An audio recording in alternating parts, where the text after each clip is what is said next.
comprova, elas recebiam dinheiro da USAID.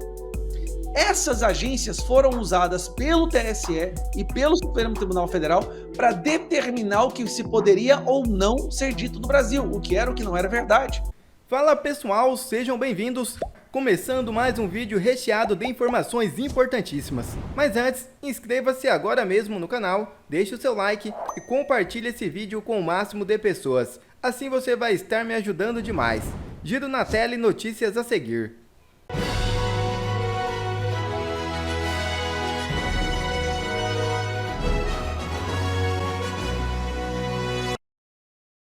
Desaprovação de Lula sobe a 51,4% e compromete 2026. É isso mesmo. Insatisfação com o petista pode inviabilizar sua reeleição e enfraquecer a esquerda.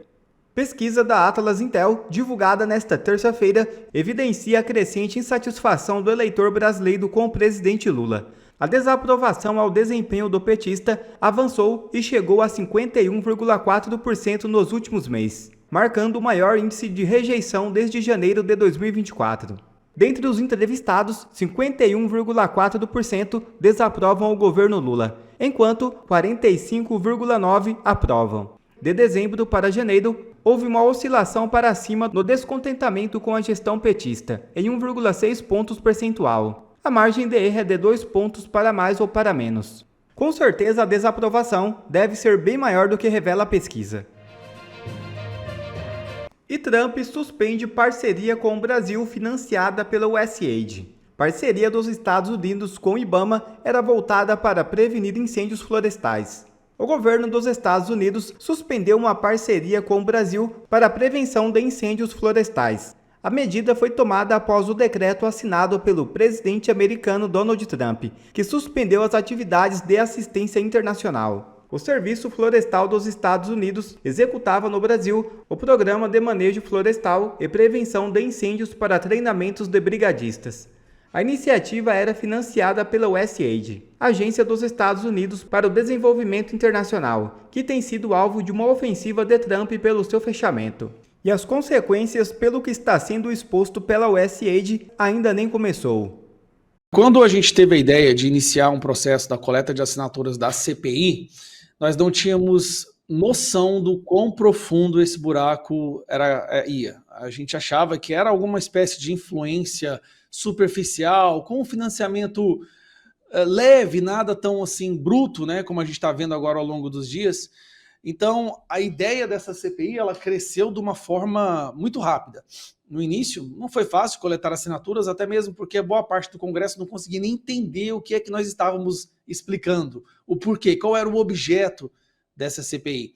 Mas, graças à internet e à divulgação desses escândalos da interferência da USAID em vários países do mundo, inclusive na questão do jornalismo, na promulgação, na imposição de leis, de criação, fabricação de leis em vários países, muitas pessoas aqui no parlamento estão começando a acordar para a importância dessa CPI.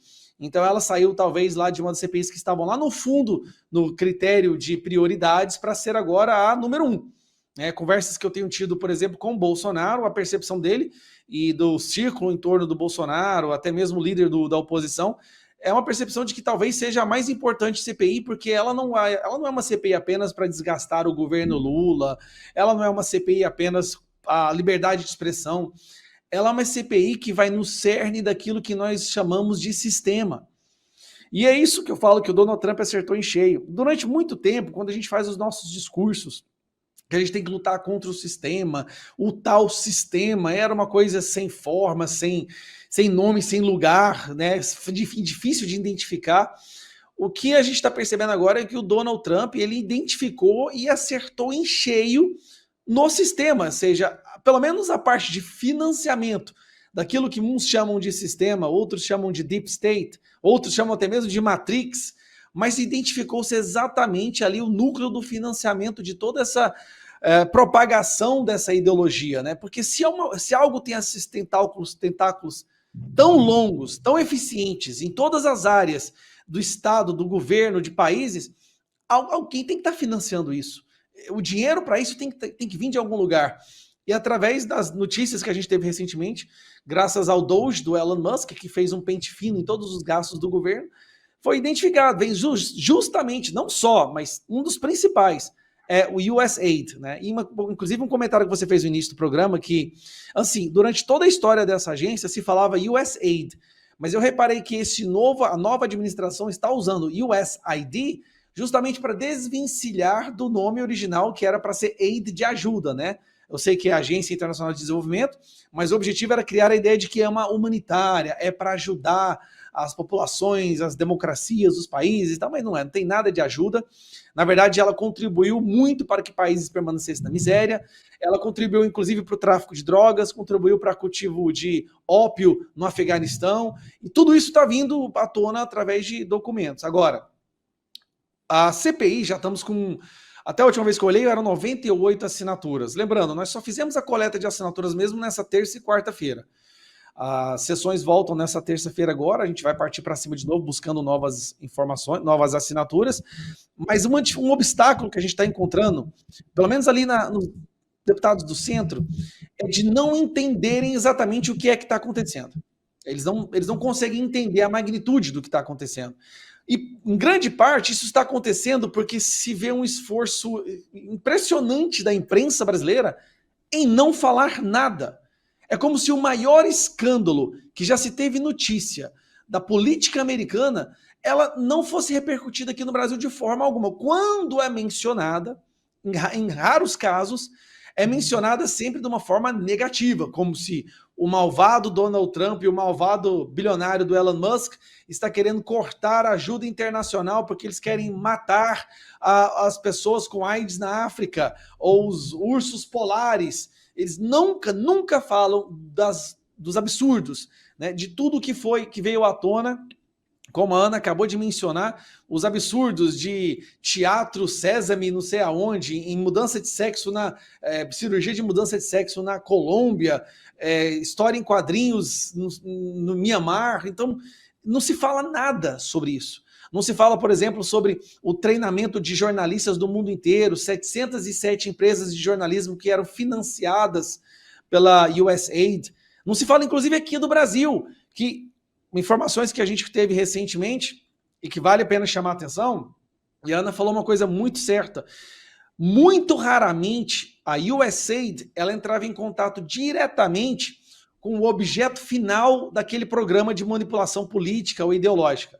Esses dois casos do encontro do TSE com o USAID foram até demais. Na maioria das vezes, não há em nenhuma situação as duas instituições no mesmo lugar.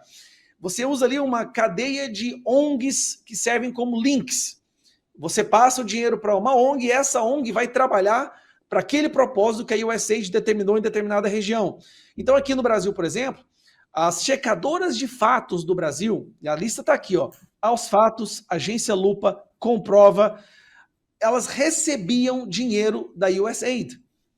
Essas agências foram usadas pelo TSE e pelo Supremo Tribunal Federal para determinar o que se poderia ou não ser dito no Brasil, o que era o que não era verdade. Então, o trabalho em conjunto funcionava assim. O Suprema Corte, o Tribunal Superior Eleitoral, intimidava as Big Techs, as plataformas de redes sociais, dizendo que se ela não encontrasse uma forma de conter a desinformação, elas seriam penalizadas, teriam multas, poderiam ser suspensas no Brasil. E aí eles oferecem a solução. Olha, tem uma solução. Cria aí uma parceria com a Fatos, a Agência Lupa e Comprova, deixe que essas agências determinem o que é o que não é verdade. Lembrando, essas agências recebendo dinheiro da USAID. Foi assim que a USAID conseguiu o dinheiro americano, dos pagadores de impostos americanos, começou a determinar o que se poderia e o que não poderia ser dito no Brasil. E aí, quando essas agências divulgavam que algo era falso, agências financiadas pelos Estados Unidos, pela USAID, o STF e o TSE usavam essas decisões para processar e criar inquéritos e muitas vezes suspender perfis, dar multas e até, como a gente está vendo agora, caçar deputado federal. Então, assim, é um trabalho que é uma sintonia, uma sinfonia, numa sintonia impressionante que, a olhar pela superfície, não tem nada de errado. Mas se você gastar 10 minutos analisando e seguindo, né, follow the money, e seguindo o dinheiro, você vai perceber que não só USA, Departamento de Justiça, Endowment for Democracy, até o Departamento de Defesa usaram muito dinheiro do pagador de impostos americano para influenciar na nossa política. E é onde o Mike Pence falou. Se a USAID não tivesse interferido nas eleições, muito provavelmente Bolsonaro teria sido eleito. A liberdade de expressão no Brasil não estaria morrendo como ela está agora, pelo menos com essas informações. E vai levar tempo até explicar exatamente para aqueles deputados do centro, nós vamos conseguir as assinaturas, né? Faltam 70, a gente já passou da metade. E quando essa CPI foi instaurada, lembrando que há dois flancos acontecendo na Câmara dos Deputados e no Senado também, que é um lugar muito mais fácil de conseguir as assinaturas necessárias.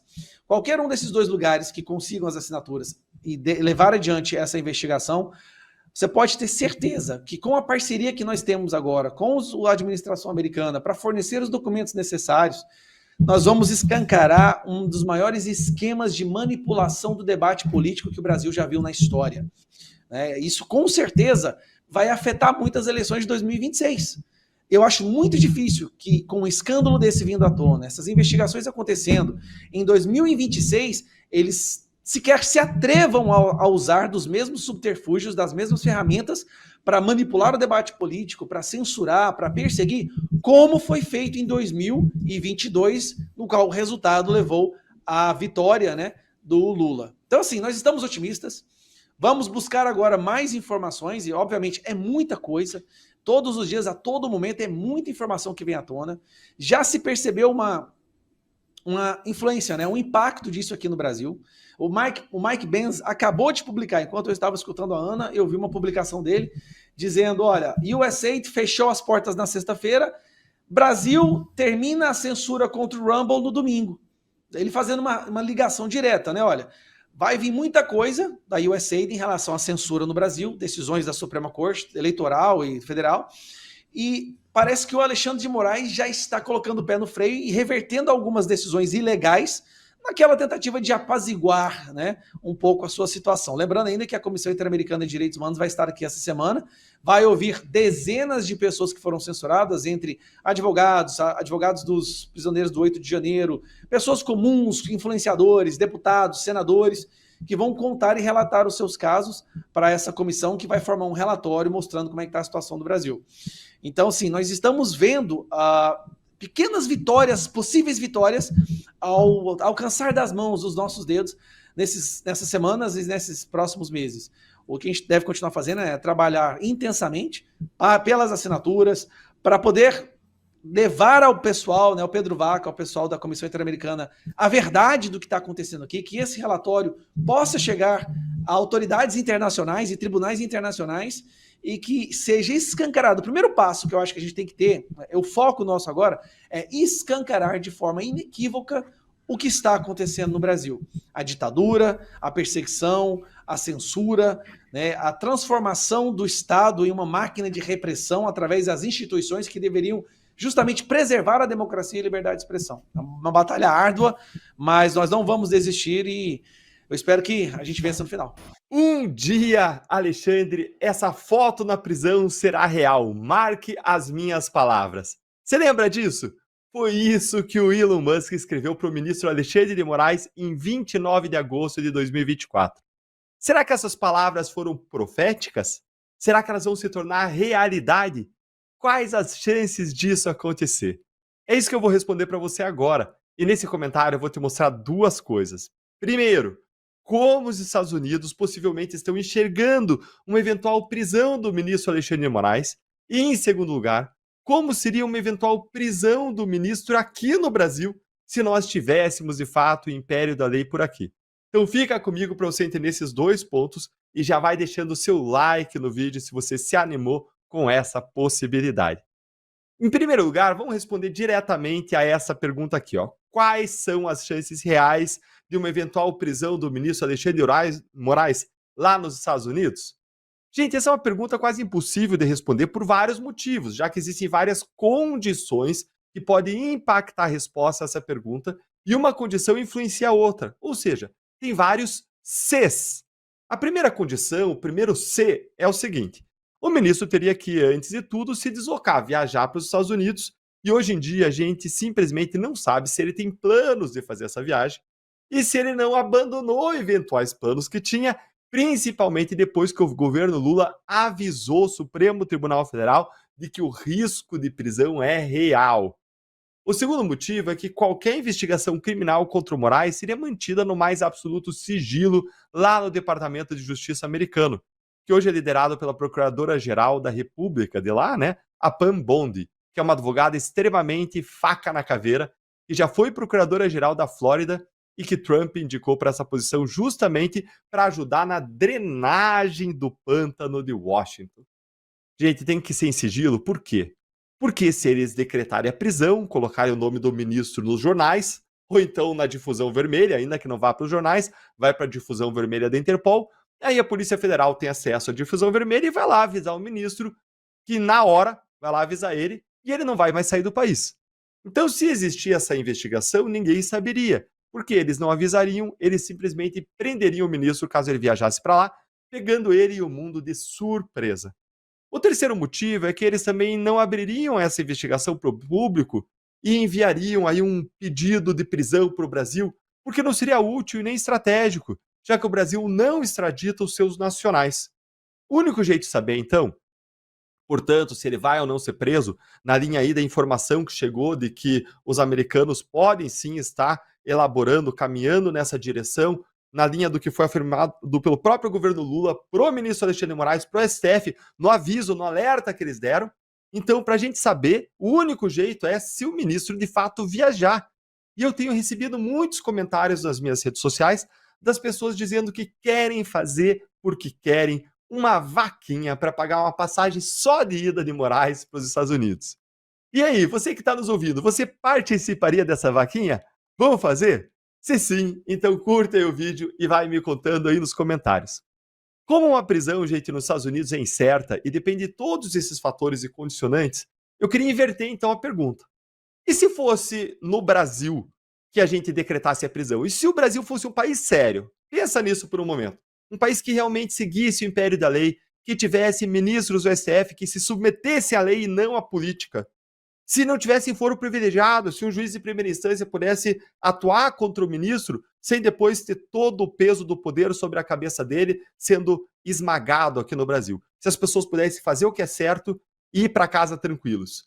Seria possível uma prisão do ministro Alexandre de Moraes aqui no Brasil? Bora analisar isso juridicamente aqui, começando do básico? A gente está falando aqui de uma prisão preventiva, que depende de vários fatores, que são divididos em dois grupos. De um lado, a gente tem os chamados requisitos da prisão, que são os chamados indícios de autoria e de materialidade do crime. Ou seja, você precisa ter uma prova da existência do crime e indícios de quem é autor. E precisam estar presentes os dois requisitos aqui, prova da existência do crime e indícios de autoria. De outro lado, você tem aquilo que a gente chama de fundamento da prisão, que é constituído de 4 tipos de riscos que a liberdade da pessoa precisa gerar para a sociedade. Mas só um desses riscos que precisa estar presente, desde que exista atualidade nesse risco. Quais são esses riscos, Eltan? Primeiro, risco à ordem pública, que acontece quando crimes são praticados em série, um serial killer, por exemplo. 2, risco à ordem econômica, quando os crimes colocam em risco a economia. 3, risco à aplicação da lei penal, quando pode ser que a pessoa fuja e você não vai conseguir aplicar a lei penal brasileira. Ou então, risco à instrução criminal, quando, por exemplo, a pessoa vai lá e coage testemunhas ou interfere nas provas, aí existe um risco à instrução criminal. Então lembre, a gente precisa de 2 requisitos e um de 4 fundamentos. Precisa de prova da existência do crime, indício de autoria e um desses riscos que a liberdade representa para a sociedade. Olha, gente, em relação aos 2 requisitos e a um fundamento, eu posso te dizer o seguinte: eles foram preenchidos faz tempo por crime de abuso de autoridade. Eu já enviei várias notícias crimes contra o ministro Alexandre de Moraes para a PGR, para investigar o abuso de autoridade, e o PGR, é claro, arquivou todas, porque desse mato não vai sair cachorro nunca. Até porque a própria imprensa noticiou que foi Moraes e Gilmar Mendes que fizeram lobby para Lula indicar Paulo Gonet para a PGR. Mas nos casos da família Mantovani, da Vaza Toga, do 8 de janeiro, nas censuras ilegais, do Felipe Martins, das investigações contra Bolsonaro, em todos esses, há vários indícios de autoria e de materialidade para o crime de abuso de autoridade, que merecem, é claro, sempre investigação. Não estamos dizendo que ninguém é culpado aqui, mas são suficientes para embasar uma prisão. Basta elencar todas as dezenas de ilegalidades comumente praticadas pelo ministro e que todos conhecem. E em relação aos riscos que a liberdade dele representa, ao tal chamado fundamento da prisão que eu disse para vocês, o que a gente tem?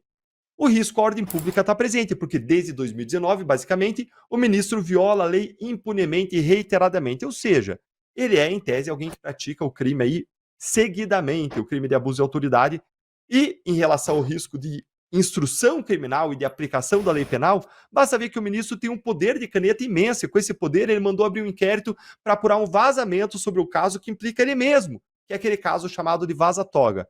Ou seja, ele pode usar o seu próprio poder para esconder crimes, para interferir nas investigações. E, por fim, em relação à contemporaneidade, porque eu falei que o risco tem que ser atual, também não há dúvida sobre isso. Os fatos são bastante atuais e continuam sem parar desde 2019.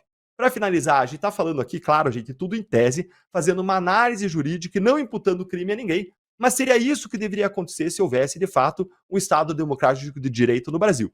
Mereceria aí uma investigação, uma análise e um avanço se o promotor responsável assim entendesse. Agora, como aqui a democracia é relativa e inabalada, eu imagino ela deitada no chão, derrubada, por isso você não consegue abalar, vamos continuar dependendo do ministro Alexandre viajar para os Estados Unidos e pagar para ver. Eu apoio essa viagem. E você? Viaja, ministro Alexandre de Moraes. O Mickey vai te receber lá de braços abertos, com um abraço bem apertado, só que talvez não te solte. Me conta aí a opinião de vocês nos comentários. Quer ver mais conteúdos como esse? Então inscreva-se agora mesmo no canal e ative o sininho das notificações. Assim você não perde mais nenhum conteúdo que é postado aqui no canal. E também já deixe o seu like para o YouTube ajudar a divulgar o nosso trabalho. Fico por aqui e que Deus abençoe a todos. Brasil acima de tudo e Deus acima de todos.